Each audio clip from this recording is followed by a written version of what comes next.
Lalu frekuensinya apakah mingguan? Lihat situasi.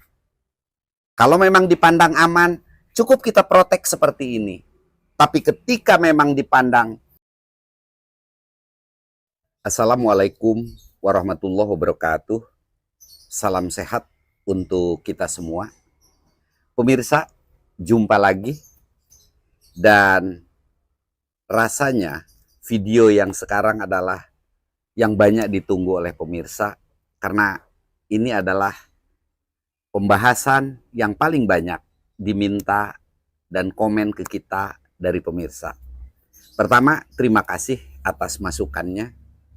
Jadi pada kesempatan sekarang, mari kita bahas pengendalian hama dan penyakit tanaman cabai, khususnya cabai. Jadi masih seputar cabai. Sebelum kita membahas masalah pengendalian hama dan penyakit tanaman cabai ini, ada beberapa hal mungkin yang perlu saya jelaskan dan kita sepakati. Bahwa pertama, menyuburkan tanaman itu jauh lebih mudah dibanding dengan pengendalian hama dan penyakit. Ini prinsipnya. Jadi, membuat tanaman subur itu jauh lebih mudah dibanding dengan pengendalian hama dan penyakit. Kemudian yang kedua, bahwa setiap tanaman itu mempunyai karakter yang berbeda-beda terkait dengan hama dan penyakit tanaman. Maksud saya begini, kalau kita bertanam cabai, yang ada di benak kita, yang paling pertama adalah pasti masalah keriting. Kemudian kalau kita nanam jagung, pasti yang rame dibicarakan itu adalah masalah bule jagung istilahnya. Kemudian kalau kita berbicara masalah tomat, pasti yang lebih dominan menjadi masalah adalah busuk batang atau busuk buah. Di cabai busuk buah pun ada. Kemudian yang berikutnya adalah bahwa pengendalian hama dan penyakit yang terbaik adalah dengan cara pencegahan atau protektif. Kenapa? Kalau sudah terkena jauh lebih sulit. Jadi sebaiknya kita melakukan pencegahan sebelum terjadi, itu adalah teknik yang paling baik untuk pengendalian hama dan penyakit ini. Lalu seperti apa sih cara mengendalikan hama dan penyakit pada tanaman ini, khususnya cabai, supaya kita bisa mencegahnya sebelum terjadi? Kuncinya satu, lakukan perawatan seperti waktu kita pemupukan, yaitu terjadwal dengan baik. Nah, untuk mempermudah pemahaman dari penjadwalan perawatan ini, saya akan gunakan cara seperti kemarin ketika menjelaskan tentang pemupukan. Oke, saya mulai. Pengendalian hama penyakit, hama dan penyakit tanaman, itu kita gunakan istilah pertanian yang sudah tidak asing adalah OPT. Organisme pengganggu tanaman. Artinya ini menyangkut semua masalah, mulai dari hama, penyakit, kemudian bakteri, dan lain sebagainya. Jadi ada yang membedakan, kalau yang disebabkan oleh hama itu pengendalian dengan insektisida, tapi kalau penyakit itu adalah yang ditimbulkan oleh jamur. Contoh busuk daun, busuk batang, seperti ini. Jadi saya akan tetap membagi dua supaya kita bisa secara tersistematis memahaminya. Tidak ngawur kemana-mana, jadi secara runtut. Tentu pertama adalah fase vegetatif.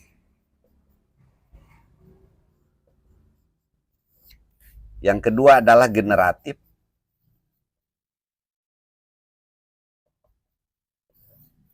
Di sini seperti biasa, minggu ke-1, minggu ke-2, minggu ke-3, minggu ke-4.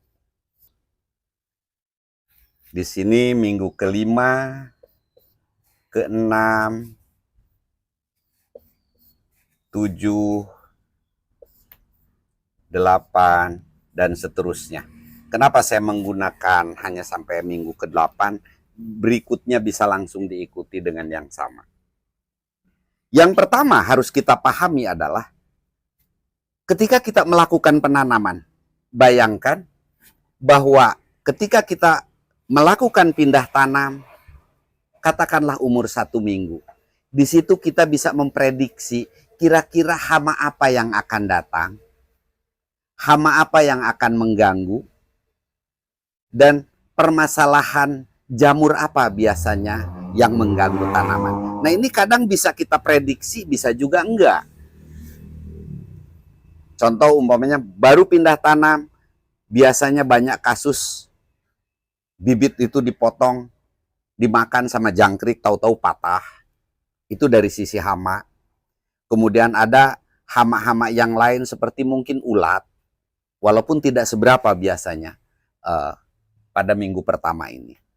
Adapun jamur ketika baru pindah tanam biasanya yang lebih sering itu adalah dumping off atau rebah kecambah. Selain di persemaian ketika baru pindah tanam itu langsung rebah. Kalau kita lihat pangkal batangnya itu membusuk tapi daunnya segar. Nah, jadi maksud saya ketika minggu pertama ini intinya kita jangan menunggu tanaman kita itu terserang hama atau penyakit baru kita ribut. Jadi cegahlah dengan yang dasar. Ada insektisida dan fungisida yang sangat dibutuhkan ketika kita melakukan penanaman. Mungkin kalau dikatakan wajib terlalu ekstrim. Contoh begini. Pertama adalah kalau kita bicara fungisida itu biasanya yang tidak asing adalah mancozeb. Bahan aktif mancozeb. Ini sesuatu yang mutlak, yang pasti setiap petani akan menggunakan. Fungisida mancozeb ini banyak sekali mereknya. Salah satunya contohnya di sini adalah Ditan. Tapi merek-merek lain banyak. Jadi yang bahan aktifnya mancozeb itu biasanya yang paling utama digunakan oleh para petani. Ini dari sisi fungisidanya. Kemudian insektisidanya gunakan yang ringan dulu. Jadi jangan langsung ke yang lumayan tinggi dosisnya dan tinggi bahan aktifnya maksud saya. Yang umum untuk tanaman cabai mungkin Kurakron. Nah, 2 bahan aktif ini bisa kita semprotkan di minggu pertama. Fungisida mancozeb dengan Kurakron. Ketika memasuki minggu kedua, bisa kita tukar, kita putar. Umpamanya kita menggunakan satu lagi bahan imidaclorofit, Avidor. Bisa Avidor.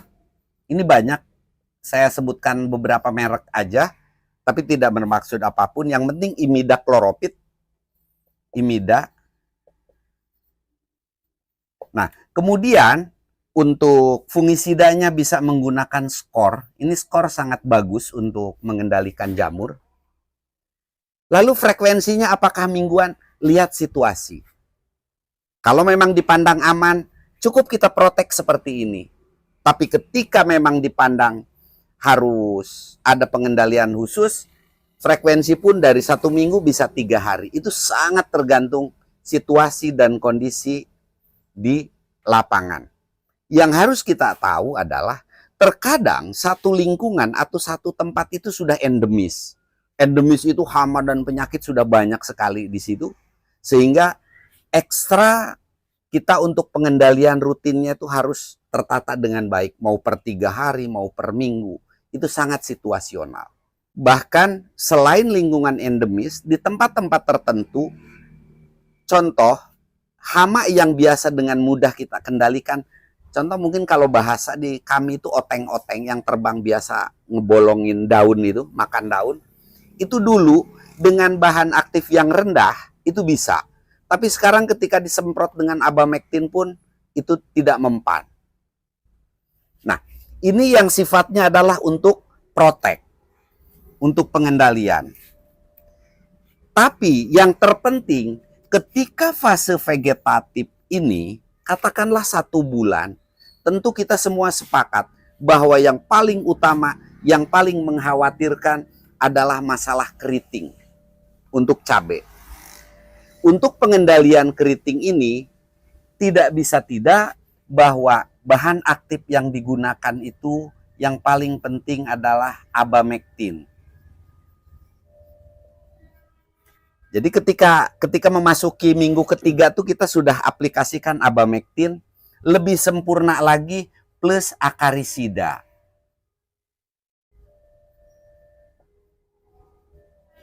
Kalau abamectin biasanya langsung untuk mengatasi kutu-kutu yang menyebabkan keriting, diantaranya apis, trip, tungau.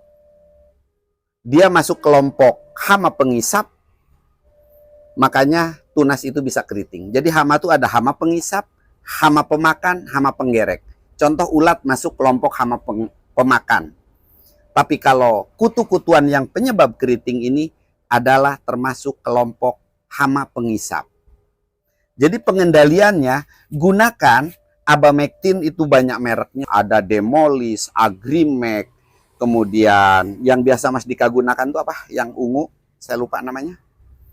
Abamectin. Abasel, Sentamek, kemudian ini juga ada Optimek, banyak sekali. Jadi silahkan itu pilihannya, beda persentasenya biasanya. Mungkin persentase abamectin yang lebih tinggi, mungkin yang lebih bagus, mungkin. Agrimek lebih bagus. Ya. Nah, kemudian kalau akarisida yang sudah kita kenal itu salah satunya Pegasus. Kemudian ada lagi Samit. Silahkan pilih salah satu. Dengan penggabungan abamectin dan akarisida itu lebih sempurna.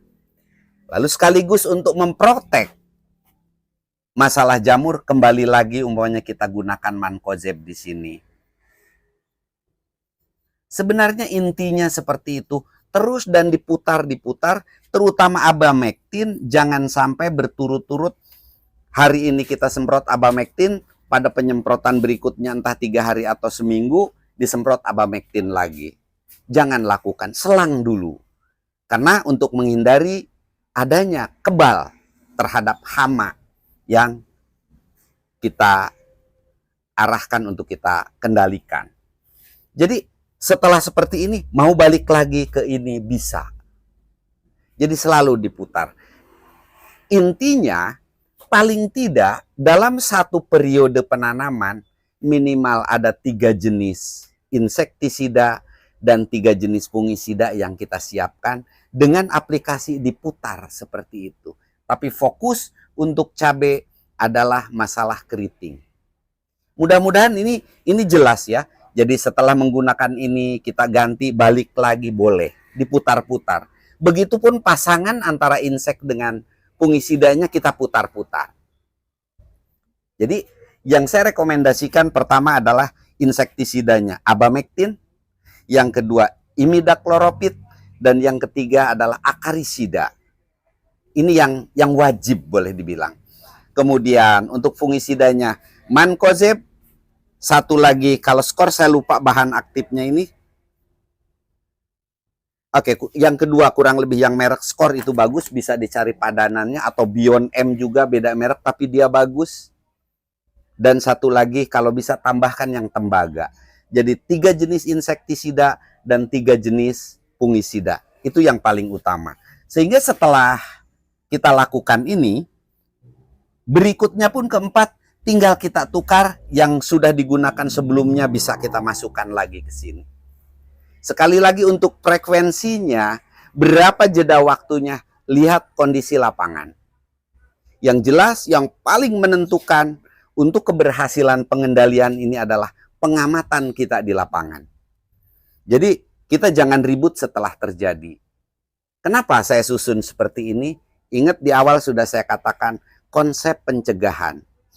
Dan kita harus tahu bahwa fungisida-fungisida terutama yang beredar di pasaran rata-rata sifatnya protektif, pencegahan, bukan kuratif, bukan pengendalian, bukan pemberantasan, tapi dia protektif, pencegahan.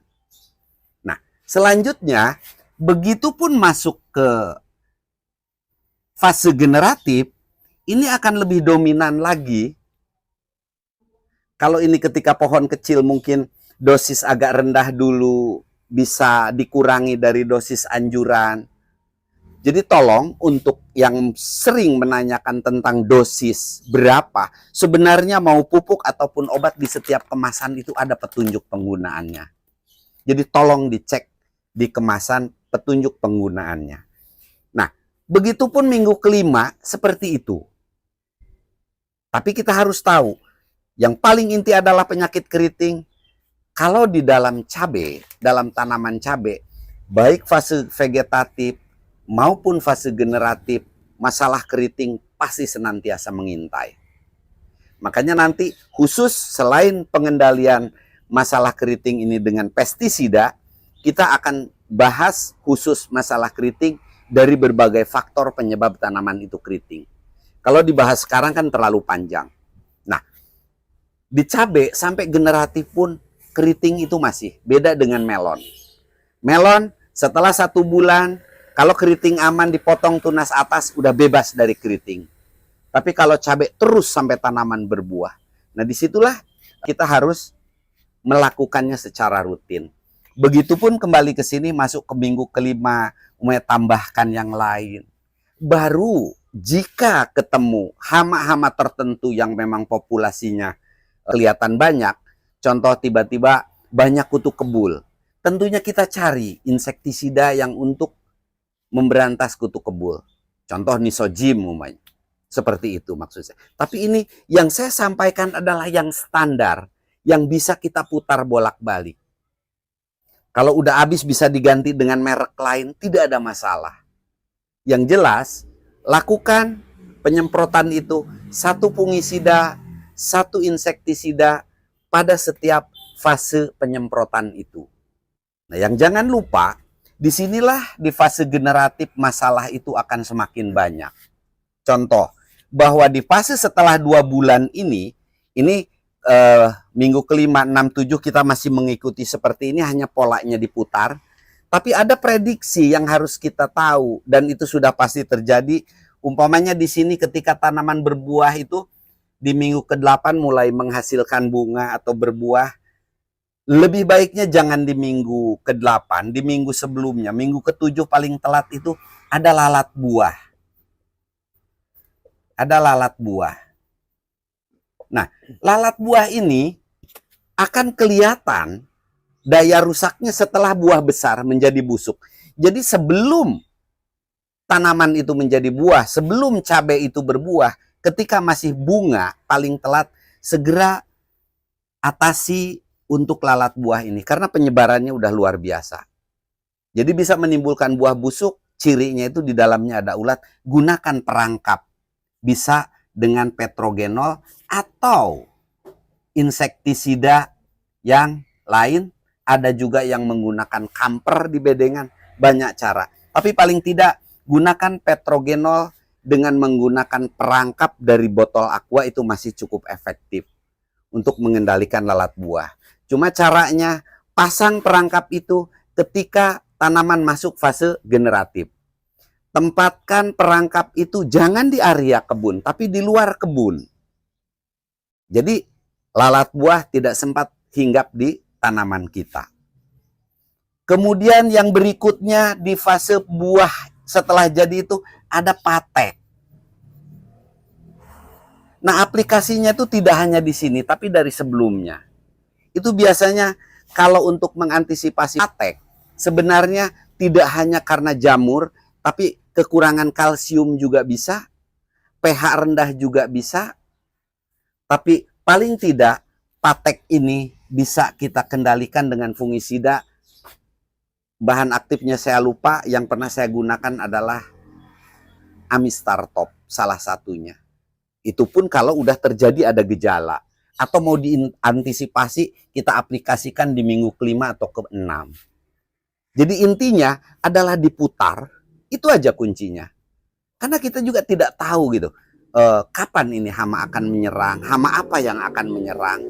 Jadi konsep pencegahan itu secara rutin dijadwal seperti ini, bahkan pengalaman saya ketika di Melon dulu, itu dari HST 1 sampai HST 60, di HST berapa aplikasi-aplikasi obat itu. Jadi tanaman itu aman, karena terjadwal dengan baik. Ketika ditemukan sesuatu yang khusus, baru kita cari obatnya yang pas untuk pengendalian hama dan penyakit itu. Nah, kemudian, nih saya selang dulu Mas Dika, tolong di center ke sini karena ada yang beberapa orang yang menanyakan itu foto saya kah? Jadi ini betul, ini adalah foto saya. Alhamdulillah tahun 2010 saya mendapatkan penghargaan dari Presiden SBY bidang ketahanan pangan. Jadi kenapa saya mendapatkan penghargaan itu? Karena saya sebagai pelopor dan pengembang tanaman melon di Cilegon khususnya dan di Banten pada umumnya. Jadi tahun 2006 saya sudah mulai membina banyak petani di Banten umumnya untuk budidaya melon. Dan alhamdulillah sampai saat ini masih banyak yang melakukan penanaman melon. Jadi sebenarnya spesialis saya lebih di melon daripada cabai. Tapi karena masalah pemupukan, masalah pengendalian hama penyakit, setiap tanaman itu tidak berbeda. Konsep inilah yang saya gunakan. Jadi kita buat jadwal perawatan tanaman. Berapa HST kita harus menyemprot, berapa HST kita harus menyemprot. Teratur seperti itu. Baru nanti kita pelajari obat apa yang pas. Saya hanya mengatakan yang insektisida dan fungisida yang digunakan ini adalah yang sifatnya standar. Belum ke yang khusus. Fokus di sini untuk keriting dan di sini untuk busuk buah. Tapi nanti bila perlu, kita bahas keriting khusus, kita bahas mengenai patek juga khusus, kita bahas tentang lalat buah juga khusus, supaya lebih detail. Paling tidak, saya menunggu komen pemirsa semua, apa yang terbaik untuk saya sampaikan, mudah-mudahan ada manfaatnya, dan apa yang perlu kita bahas lebih detail lagi, mudah-mudahan kita bisa memahaminya semua. Selain saran atau masukan kepada kami, silahkan komen yang lain pun umpamanya punya usulan atau harapan apapun tentang pembahasan ini, kami senantiasa dengan lapang dada menerima semua koreksi dan saran dari pemirsa. Mungkin secara singkat ini yang dapat saya sampaikan, mudah-mudahan sekecil apapun ada yang bisa dipahami. Kurang lebihnya saya mohon maaf. Sampai ketemu lagi di video berikutnya. Billahi taufiq wal hidayah. Assalamualaikum warahmatullahi wabarakatuh.